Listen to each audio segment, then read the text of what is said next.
So Jared and Elizabeth Beck are friends of the show.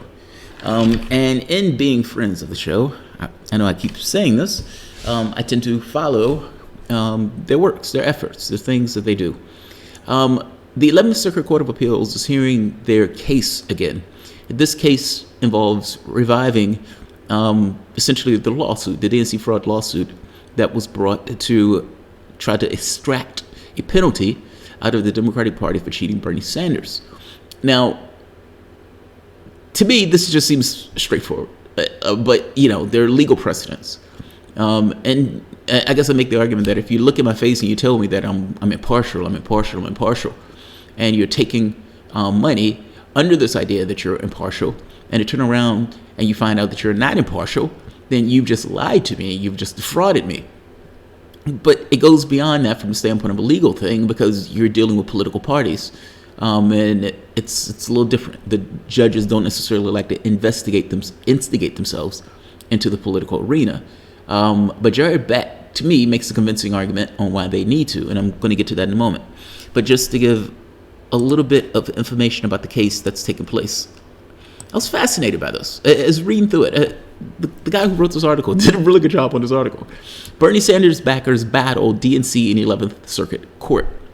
A group of Bernie Sanders supporters faced off against the Democratic National Committee before the 11th Circuit panel on Tuesday, fighting to resurrect their claims that the committee shafted them by favoring Hillary Clinton over Sanders in the 2016 primary. Yes, straightforward, to the point, magnificently written. That's exactly what's taking place. The Sanders supporters urged the Atlanta-based federal appeals court, which held hearings in Miami on Tuesday, to revive the lawsuit in which they accused the DNC of shrugging off Sanders as a presidential candidate and diverting resources to help Clinton win the party's nomination. Now, the judge presses both Beck and presses the DNC lawyer.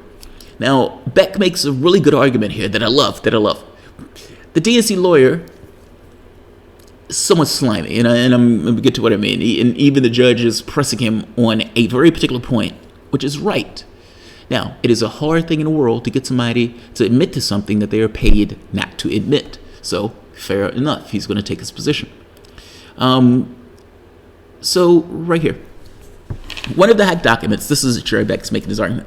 One of the hacked documents in Sanders supporters used as evidence in their lawsuit in the 2016 DNC memo that discusses strategy to protect Hillary Clinton's public image while making no mention of any other candidate according to the lawsuit, because it was not expected that any other candidate was going to get through, so they were going to favor their person. The political edifice was handed over to to Hillary Clinton. I mean, look at Donna Brazile. Debbie Wasserman is a bad manager. No, it's not so much that Debbie Wasserman Schultz is a bad manager. She may be that. But more so, she had a favorite that she wanted to win, Hillary Clinton. The answer, meaning going into that primary, it was a foregone conclusion. It's kind of like the Brexit choice. The Brexit choice was supposedly a foregone conclusion. Well, surprise, surprise. The DNC memo strongly indicates that the DNC entire approach to the primary process was guided by the singular goal of elevating Hillary Clinton to the general election contest, the complaint states. On appeal Tuesday in the 11th Circuit Court, the plaintiff's attorney, Jared Beck, argued that the DNC is trying to sidestep liability by portraying itself as an abstract entity without a duty to its donors. I'm giving you money. Do I have a duty to the fact that I'm giving you money? The DNC says no. People are giving us money because they're giving us money. There's no duty to us. Jared Beck is making the argument, no, there is a duty. And it gets a little legalese, but Beck is going to make his argument. Beck reasserted one of the case's central premises, that political donors relied upon the DNC's supposed commitment to neutrality when making their donations. Counts of fraud, breach of fiduciary duty, negligence of violations of Washington, D.C., deceptive trade code are among the causes of action. During oral arguments, U.S. Circuit Court, Jesus Christ, Alberto Jordan seemed skeptical that certain counts of the lawsuit could proceed with respect to the Sanders donors' alleged damages. The judge said it would be a stretch to show causation between those damages and the actions of the DNC, given that the DNC is an entity separate from the organization that accepted the donations, the Sanders campaign. The DNC is different than the Sanders campaign. Well, how are you going to show a fiduciary duty if Sanders is a separate entity from the DNC? Judge Jordan further expressed reservations about the Sanders backers asking the court to hold a political party that has a fiduciary duty to its donors. Asking the court to hold that a political party has a fiduciary duties to its donors. You don't have any precedent in relevant jurisdiction that goes anywhere close to what you're asking us to do, Jordan told Beck. Beck in turn argued that in rapidly changing post-Citizens United political landscape, where money reigns more than ever, courts nationwide need to rethink the relationship between political parties and their members.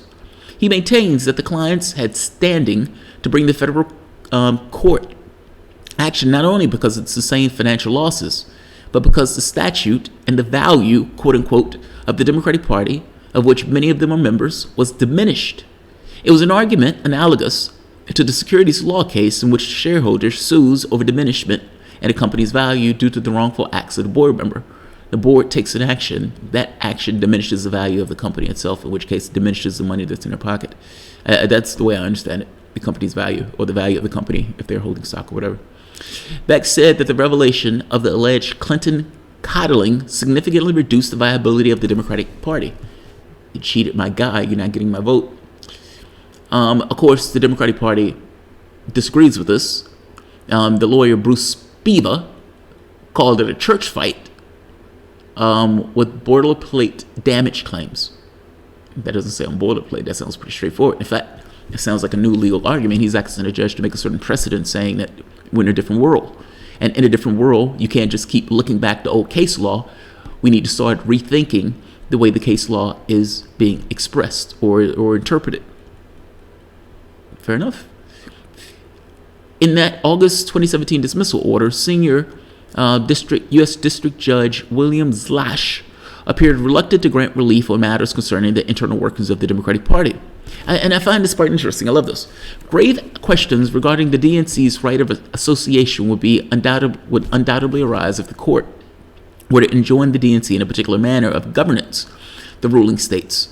And those same concerns would arise with respect to any award of damages, which would impose liability for the DNC's alleged decision to associate with a particular standard bearer in a manner not otherwise prohibited by law. It's not illegal for them to cheat. That's what it boils down. Look, it's not illegal for them to cheat. Yes, the party cheated your guy. No, it's not illegal for them to do that. In which case, I'm iffy about granting damages in a situation like that. Right here. Let's jump to this part. Judge Jordan pressed the DNC's legal counsel to concede that the court should consider on the merits whether the donors' contributions were made in reliance on the committee's public assertions of impartiality. But Spiva, the DNC lawyer, wouldn't buckle.